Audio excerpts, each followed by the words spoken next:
आज हम एक बहुत गहरे सवाल पर बात करने वाले हैं। एक ऐसा सवाल जो दौलत, नैतिकता और मन की शांति, इन तीनों के बीच के रिश्ते की परतें खोलता है। ये वो सवाल है जो कभी ना कभी हम सबके जहन में आता ही है। तो चलिए आज इसी को जरा गहराई से समझने की कोशिश करते हैं। सवाल बिल्कुल सीधा है। हराम के पैसे की कमाई खाने वाले के साथ आखिर होता क्या है? लेकिन इसका जवाब उतना सीधा नहीं है। वो कई परतों में छिपा है। ये सिर्फ पैसे की बात नहीं है, नहीं, ये उस कीमत की बात है जो एक इंसान अपनी रूह से चुकाता है। और यही सवाल आज हमारी पूरी बातचीत का सेंटर पॉइंट है। पर इससे पहले कि हम नतीजों पर जाएं, ये समझना जरूरी है कि इस सवाल की जड़ क्या है। मतलब जब हम हराम की कमाई कहते हैं तो हमारा मतलब आखिर है क्या। चलिए सबसे पहले इसी को साफ कर लेते हैं।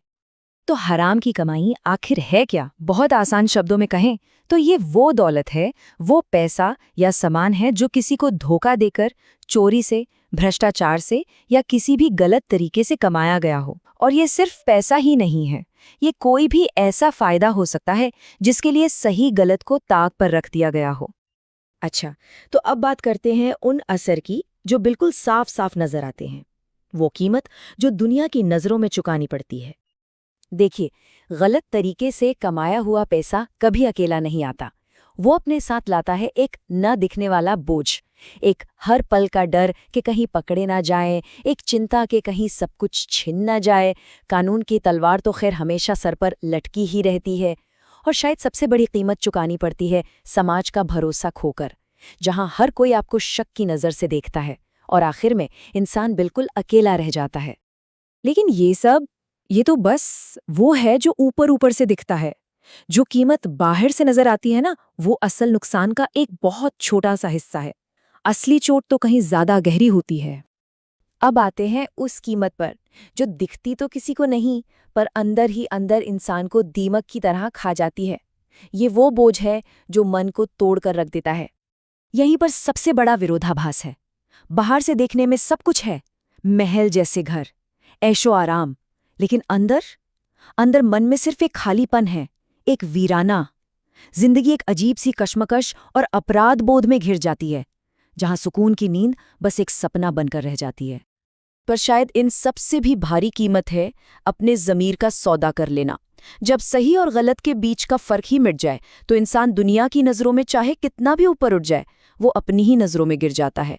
और ये एक ऐसा नुकसान है जिसकी भरपाई दुनिया की कोई दौलत कभी नहीं कर सकती। पर यह कहानी सिर्फ उस एक इंसान पर आकर ख़त्म नहीं होती। एक गलत काम का असर एक लहर की तरह फैलता है, जो अपने साथ साथ परिवार और फिर पूरे समाज को अपनी चपेट में ले लेता है।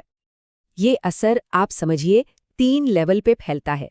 सबसे पहले तो वो इंसान खुद इस बोझ को उठाता है। फिर ये असर उसके परिवार तक पहुंचता है, जो चाहे जानते हो या न जानते हो उस कमाई का हिस्सा बनते हैं और उसकी नैतिक परछाई में जीते हैं। और आखिर में ये जहर समाज में फैलता है, जहां ऐसे कामों से आपस का भरोसा टूटता है और सही गलत के पैमाने ही धुंधले पड़ जाते हैं। तो चलिए, इन सब बातों को जानने के बाद अब आते हैं असली हिसाब किताब पर। आखिर में मिला क्या और गया क्या? जरा एक पल के लिए रुककर सोचिए, क्या कुछ चीजों के लिए, कुछ दुनियावी सामान के लिए मन की शांति, इज्जत और अपने ज़मीर का सौदा करना, क्या ये वाकई कोई फायदे का सौदा है? जब तराजू के एक पलड़े पर आप दौलत रखते हैं और दूसरे पर ये सब, तो कौन सा पलड़ा भारी लगता है? और यहीं पर आकर हम एक बहुत बड़े, बहुत बुनियादी सवाल पर रुक जाते हैं। दौलत की असली कीमत है क्या? क्या वो सिर्फ बैंक में पड़े नंबर हैं, या फिर वो सुकून, सम्मान और एक साफ ज़मीर के साथ जीने की काबिलियत है? इस पे सोचना बहुत ज़रूरी है।